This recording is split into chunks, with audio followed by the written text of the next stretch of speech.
with a few songs on the record, I was experimenting during the demo process with synth bass, using a lot of synth bass, because I love big fat analog sounding synth low end stuff, but mixing it with real bass, more of a growling, aggressive bass sound.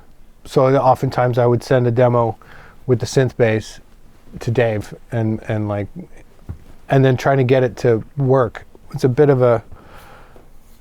a dance. And then when it came to the studio, when you get in an environment where you can really hear what's going on, that often messes with the low end. Yeah, well, we were trying panning the synth off stereo and then putting the bass down the middle, but then there was like some phase. The synth bass here and then stereo Dave. Right.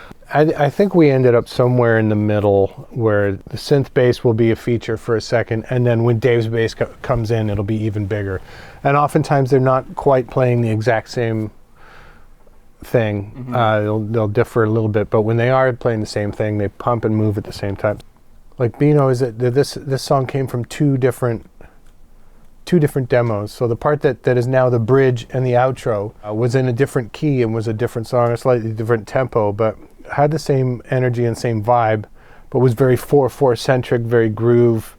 I found it something hypnotic, and I definitely a tip of the hat to Abacab. So in the outro, I think we tried to, I didn't, maybe not even consciously, but I think some of the bass stuff that you and Sekou are doing. 100%. It's out of that. I mean, that record left such a huge mark on me, and I think everybody, like, we all love Abacab. Mm-hmm. I'm turning all these guys into big Genesis fans, one by one. Intro guitar part is a little amp, a very small amp. It's this big.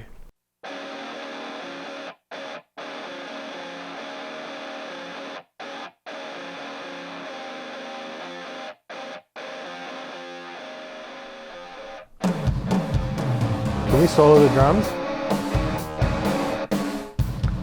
Gated drums. This is something that I've wanted to do since I was a teenager.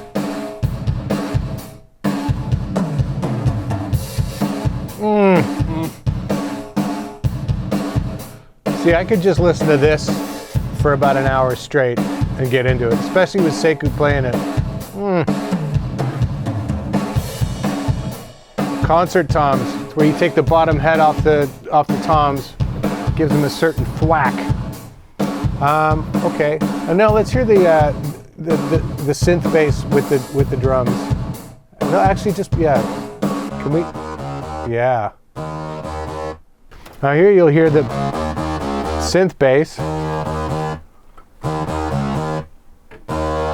Are you playing an 8-string on this? I am playing it. I'm playing an 8-string on this part. In the chorus, I switched to a 4-string. There's Dave.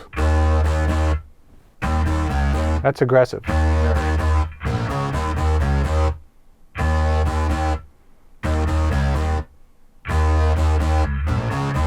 Yeah, it's great when the bass deviates from the synth a little bit.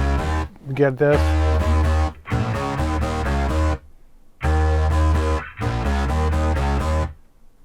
All right. Now,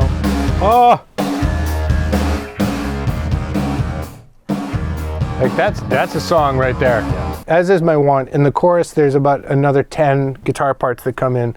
So let's try to go through those. On the demo, there was a slide. It wasn't a slide part. It was a bend. I just did a bendy guitar, and I did them in harmony. And I think we have bends and slides going now. So if we can hear those.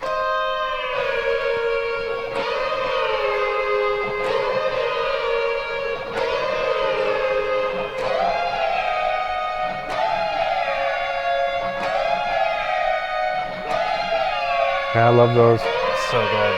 I could listen to those all day. And then there's also some clean 12 strings and ding dongs. Oh.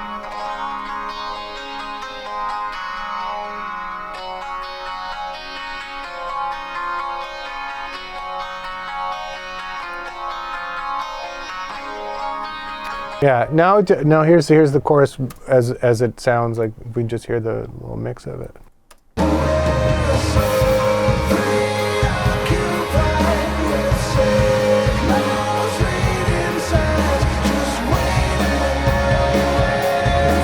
cymbals are quiet.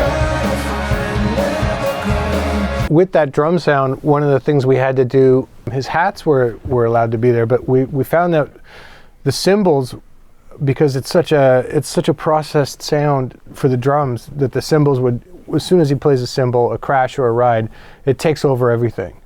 So we had to do those separately, which just meant that Seigu does a whole pass of the tune just with his hats, and then either we'll put a dummy up, like a little piece of foam or something that he can hit and he can ride on it, so you won't hear it, but he still gets the feel of. It's a pretty common thing that we tend to do, and I think a lot of bands do it, because you can hype the drums, and then but the cymbals won't come with the rest of the drums. The longest note that I've ever sang, I think, is in this one.